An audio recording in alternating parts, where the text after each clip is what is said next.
Okay, so now we're going to be primering. First, we need to blow all of our stuff off, make sure we got all the lint, any dust, overspray, any of that.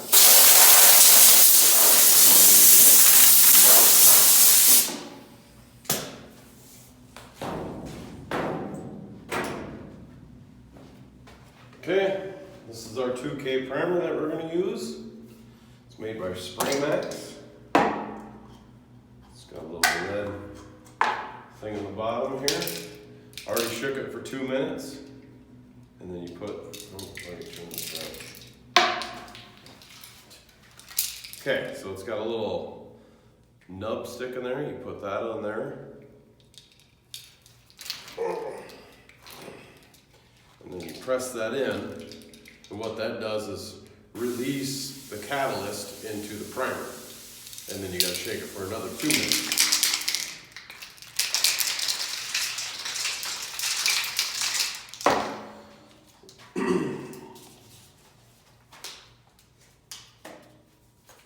Since I already first shook it, I'm gonna go ahead and start spraying. So I won't turn the booth on because it'll be loud.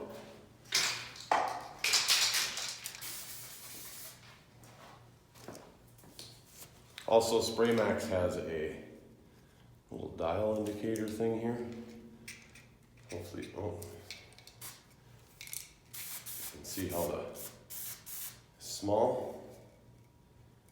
And you can turn it to wide. It was wider.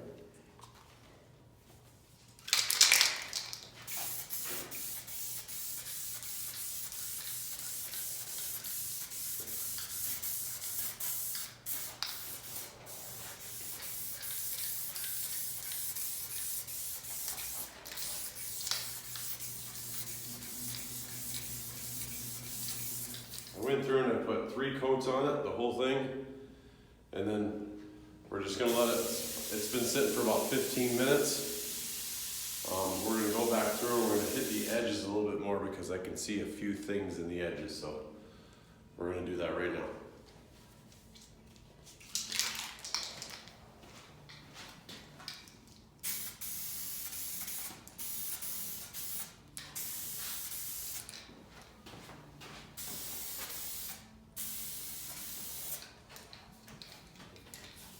And we're going to hit these back edges too, where the laminate meets the MDF, just in case. I see a couple small little holes in there, so.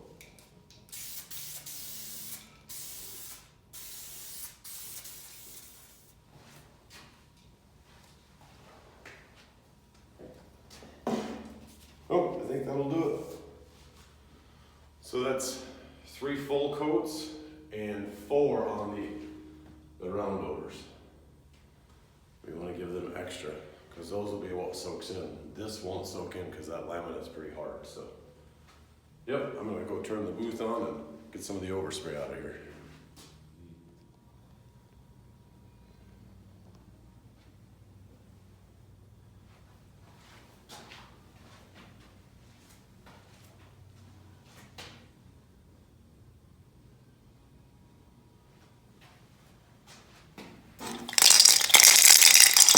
Took every bit of that can, so if you're going to do a project any bigger than what I got going here, I would suggest to maybe move to a spray gun and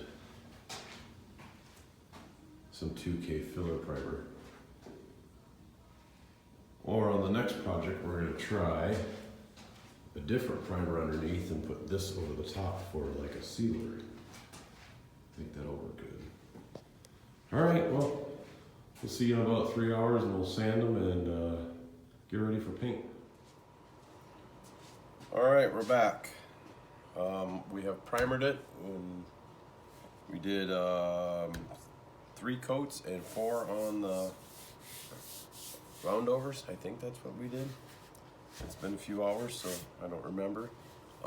Since we had a camera mess up, I didn't have enough for the bottom to primer this bottom, so I put a little bit of texture coating on it and then sanded that a little bit just to knock the texture down. if the video goes well, I'll show you how I do texture coatings and make them look like plastic and stuff. But we'll go from here and we'll start to sand. We're just going to lightly sand it with 500 grit. And then I'll show you how to use, we're just going to put a tad bit of paint on it. This is cheap paint. This is like 96 cents a can. And you're not putting it on heavy, you're just putting a mist on it. It's dry already. I'm going to turn my fan on so it don't blow in my face.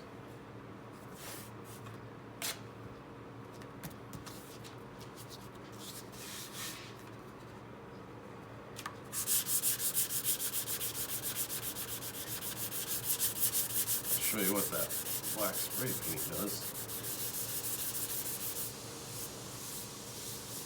So that, I don't know if you can see it in the camera, it helps us see low spots and everything. So if we had a pinhole or a hole somewhere, it would really show up because that black paint would sit in there and we'd sand across the high spot of it. So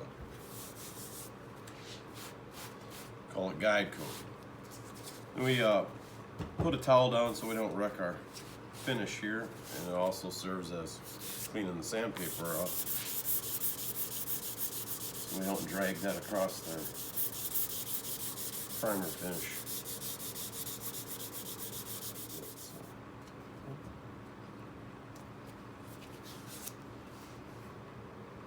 Now we're gonna do our roundovers. And I'm not pressing, I'm just letting the block fall over the edge.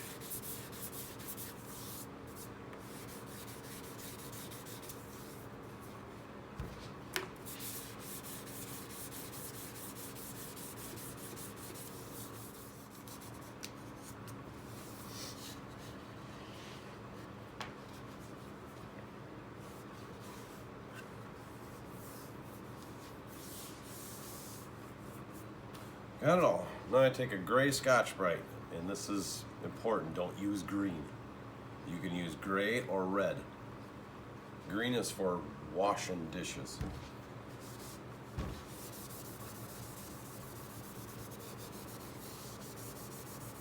And I'm not pressing, I'm just lightly going over it. What that does is all these cross-hatched ones we have, it just kind of smooths them out and blends all that. We don't want those scratches to show back up when we start to base over this. But we're not going to use a sealer, we're going to use this as a sealer. So.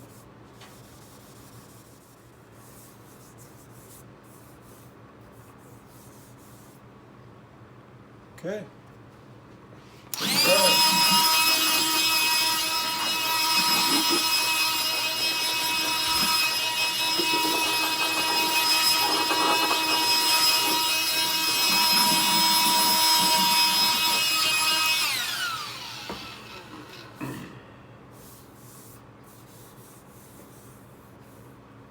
We're good. I don't think any of that's going to show up in the base coat by any means. 500's way further than I take anything else before we move forward. So. Yeah, we'll put the bolts back in the bottom so we can get them up off the ground, and we'll get them into the paint booth and start to spray them. Okay, we're in the paint booth. I've already blown off all the fixtures, the cabinets inside and out. We have tack cloth this one already. We'll tack cloth this one on camera. Spray mask I'll be using is a Gerson. You can get them at Harbor Freight, O'Reilly's, anywhere that sells anything auto body. I think even Home Depot has some type of 3M ones that work good, just as long as they have charcoal canisters. Paint we'll be using is Krylon.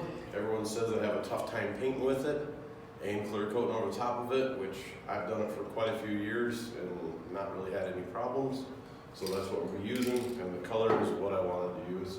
And the clear coat we'll be using is a Spray Max Glamour Clear. It's a 2K product, which is basically has a base to it and it has an activator to it. And we'll show you how to use that, just pretty much like the primer that we use. You have to activate the bottom, shake it, and... Okay, I already have a test panel going here. This is about 10-15 minutes ahead of what we're doing here, so that way we'll know what's reacting or if not reacting, and we can go on about our steps. So let's get painted.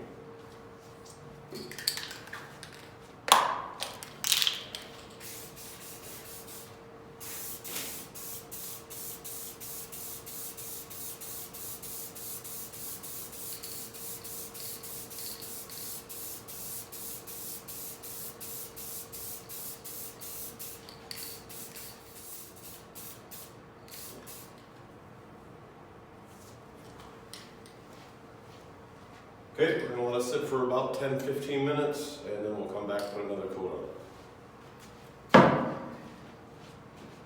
Okay, we're back for coat number 2. That one already has its second coat on it, so we'll put coat number 3 on that at the end of the video here.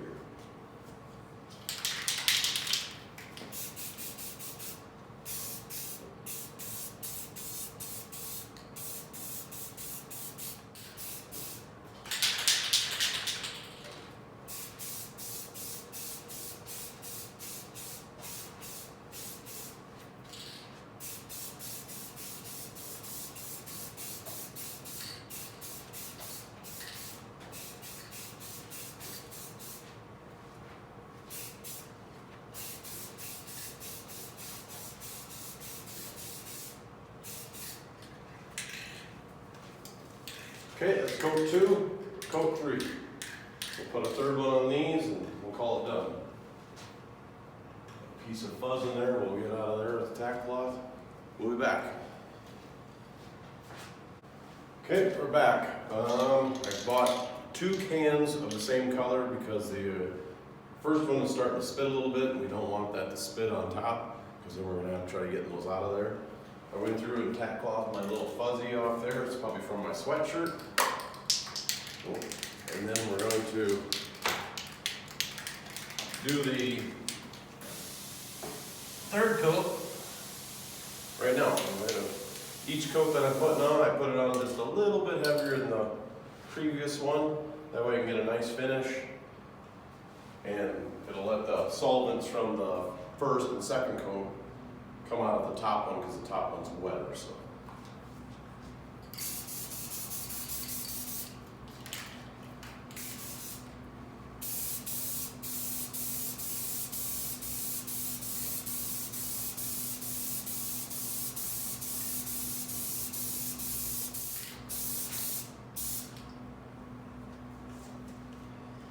Okay, that's 3 coats.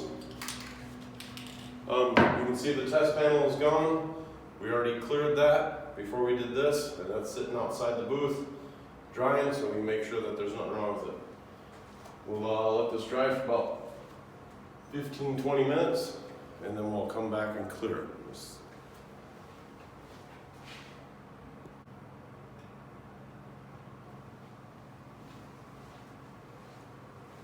Okay, we're ready to clear coat now. It's been sitting for about 15 minutes. Had a piece of fuzz in there. Been sitting for about 15 minutes. This one already has its second one on it. So this is what we're going for. A pretty good finish on it. Still a little tacky.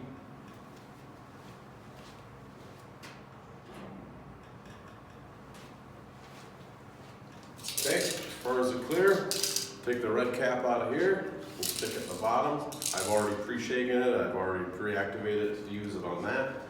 And then you want to make sure that pushes in. And then you'll shake it for 2 more minutes after that. And then you're ready to clear.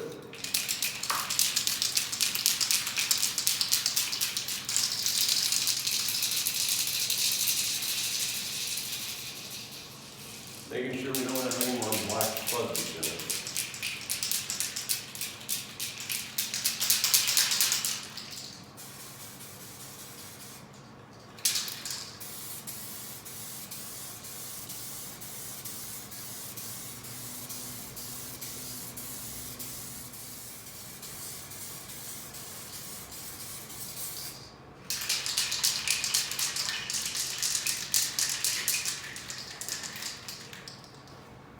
Okay, we're gonna give it about 5 minutes and we're gonna put another coat on it.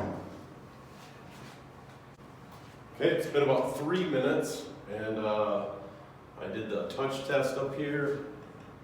Kind of touch, and it's tacky, so I want to put another coat on it. Okay, if you wait too long before putting the clear coat onto the base, and that base gets to kind of dry over, this is what happens. I hope you can see that in the camera. It's called crazing, I think is what they call it in auto body terms. It just lifts that paint right off the bottom.